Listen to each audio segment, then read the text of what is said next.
Are we alone in the universe? A question that mankind has pondered ever since we first gazed up into the sky. Some denied the existence of life beyond our planet. Others believed that the sky above held the heavens, while some few claimed that there were beings from other worlds in galaxies far from our own. The question of whether mankind is alone in the universe is a scary question to consider. The more frightening part is knowing the answer. An incident log found in the ruins of the Pentagon in 2277 states the following.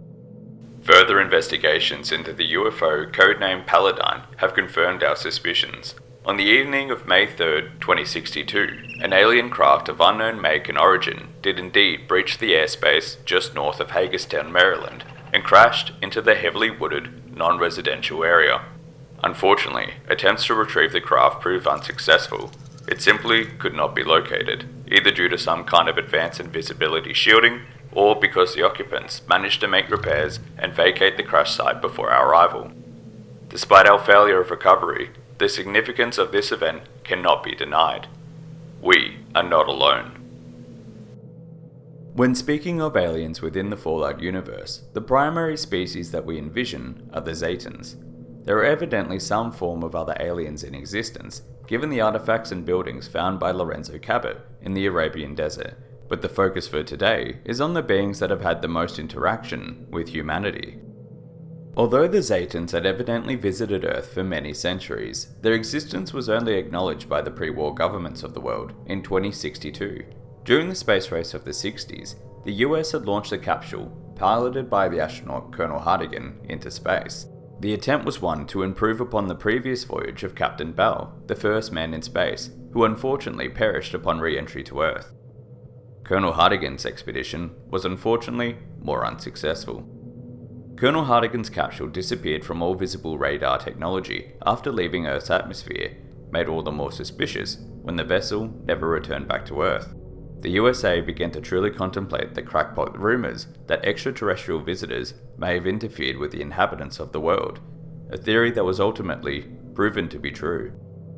Now, Zetans themselves are akin to our world's most common conception of an alien, typically known as a Grey.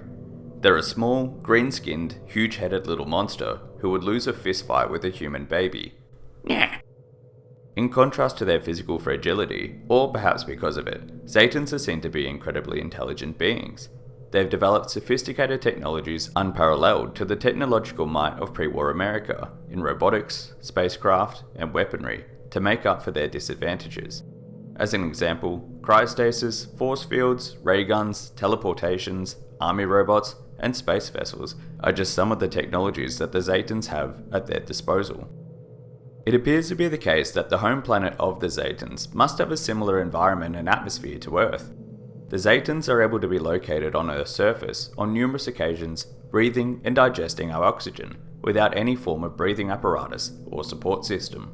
Human beings are also able to breathe the oxygen found on the Zetans' mothership, which no doubt would be designed to mimic that of their home planet. The status and location of their planet is an unknown quandary, however. Zetans have been travelling to Earth in incredibly sophisticated spacecraft since at least the 1600s, and it's not known if their planet is even still in existence, or if their entire species regulates itself to their UFOs. The reason being that their entire culture almost seems to be based purely on work, with only few signs of individual expression, independent thought, or personal hobbies. The aliens can be seen conversing with one another while not performing any duties, expressing anger at the humans when they attack the mothership, as well as cowering and begging for their lives. They also seem to have a fascination with the giddy-up buttercup robotic toy, as they seemingly build shrines to it and become excited when Sally sees one in her interrogation session. This indicates there must be at least some semblance of individual self within the aliens. However, their living quarters are utilitarian. Their beds are simply stasis chamber capsules in which they sleep and seem to have no personal items or forms of entertainment visible in these areas. Their food appears to be equally bland, consisting merely of worms and squids found from their home planet. The aliens clearly have a role to play in the operation of the ship, with workers, scientists, soldiers, and evidently captains each fulfilling their duties, but it's unknown if they have any other reason for living, or if the entire society is akin to an insect hive. The other theory is that the mothership that we see the aliens on is a military-style environment, akin to how an Earth battleship would probably be, and the aliens' lack of freedom, so to speak, is due to the rigid nature of such a setting. This might be more likely since the civilian worker aliens are most often seen carrying for their lives, while the ranked soldiers will commonly fight to the death. As discussed previously, the US became aware of the Zetans after they had abducted Colonel Hartigan in 2062, yet this was far from humanity's first and last introduction with the aliens. The aliens had abducted human beings for many centuries for the purpose of experimentation. An extensive library of audio logs found on Mothership Zeta showcase an operation that has gone on for many centuries. Some human beings were simply interrogated, being made to record almost a testimony before being suspended in frozen animation for seemingly ever. Others were cruelly experimented on, with some seeming to be tortured simply just to see how much abuse the human body could take. Most horrifyingly, some human beings are injected with alien DNA, shaping their genetic makeup into a Zetan-human hybrid that is labelled as an abomination. The reason for the creation of these creatures is theorized to create foot soldiers that are less physically frail and better at combat than the Zetans and their robotic auxiliaries.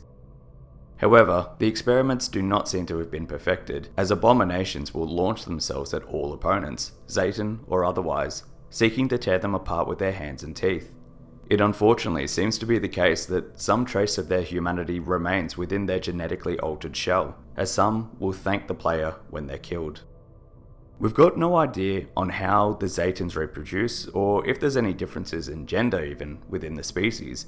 The Zetans do not speak any other language than their own, seemingly to not have the care to learn or at least build a tech that translates their language and the languages of Earth. For all their interactions with humanity, the Zetans aren't interested in talking to us. While seemingly happy to stay as observers, Zetans have had a particular effect on the pre- and post-war world of Fallout. The pre-war governments of the world were evidently aware of their existence. Alien bodies were examined within an enclave research facility, while another was vivisected at Fort Bannister by the United States military. A flying saucer with 2 alien bodies is also able to be found in Fallout 1, which could be considered a tongue-in-cheek reference since the craft has a note reading, "Property of Area 51, return if found." Pre-war civilians, such as the founder of Herbology, evidently had some interactions with Zetans, given the fact that their family heirloom is literally an alien blaster. Many post-war factions have some knowledge of the Zetans also. Members of the Brotherhood of Steel have confirmed that they have sighted UFOs before, and alien power cells are found within the Citadel and Fort Independence. The Shi also have knowledge of aliens, and had hoped to interrogate and examine a specimen that was believed to have been captured by the herbologist. Regardless of the aliens' genetic makeup, pre-war governments were mostly interested in their advanced technology. A key piece of technology confirmed in-game does show that the United States had modified technology that was based on alien tech. This is seen from Skynet, an incredibly advanced pre-war artificial intelligence system created to run the Sierra Depot station of the United States Army.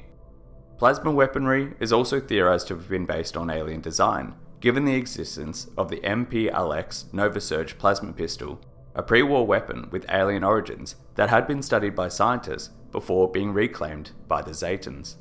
Giddy-up buttercups were also imagined to have been part of an alien infiltration program, creating a product humanity would bring into their homes, allowing them to be under surveillance at all time. This ultimately raises the question of what the goals of the Zetans are. Mothership Zeta has been abducting human beings over the course of many centuries, and more recently moved on to post-war specimens such as supermutants and ghouls. Their technology far outpaced mankind's, even at the height of our technological prowess, yet they never made any forays into establishing a foothold on claiming or conquering the planet. This would not have been a difficult feat for them. The death ray on Mothership Zeta can be seen to destroy a large portion of Canada with one single burst, and that is on an incredibly damaged ship. The fact that another mothership was in orbit and immediately began attacking the captured Mothership Zeta vessel shows that they do have a presence in space around Earth. So essentially, the fact is that they could conquer us if they so desired, but have chosen not to. Maybe our planet is just one of many that they're examining, just one exhibit within a galaxy-spanning zoo that they've chosen to visit every now and then. Maybe it's part of some larger plan to exterminate and eventually colonize the Earth. It has been theorized that aliens were the ones to start the Great War, as a recording transcript exists of them extracting the United States nuclear launch codes during an interrogation session. Most interestingly, it appears to be some form of mind probe extraction, as the interviewee exclaims that the aliens are accessing information within his mind itself. And besides Zeta and the other destroyed mothership, it is apparent that other motherships must be in orbit. We are able to find one of the aliens' recon crafts docked in the mothership Zeta's spaceport, seemingly to be the same make that are crashing into the Mojave and Capital Wastelands, as well as the Commonwealth. These craft evidently are unable to traverse the expanse of space on their own, and must be launched from a home vessel. Since 2 recon craft can be found, one in New Vegas and another within Fallout 4, there is a high chance that there definitely is at least one other mothership, potentially 2, still observing our planet. It's unknown how the events of Mothership Zeta would have affected their observations on the surface, however, as they may be wary of abducting more wastelanders who will eventually seize the ship for their own. In conclusion, the Zetans' entry into the Fallout series is part of the game's 1950s-esque World of the Future setting. They mirror our real-world image of an alien, and must have entered into the Fallout universe's public consciousness, given that they appear on comic books found throughout the waste. Compared to many of the more wacky things within Fallout, such as ghosts, psychers, or Lovecraftian horrors, Zetans have had an entire DLC dedicated to them, as well as references throughout every entry to the series. It's easy to dismiss them out of hand as another abnormal addition to the games, but they've also had so much lore and history applied to them as a race that there's much more to them than meets the eye. Hopefully, we might be able to see more of them in a future entry to the series.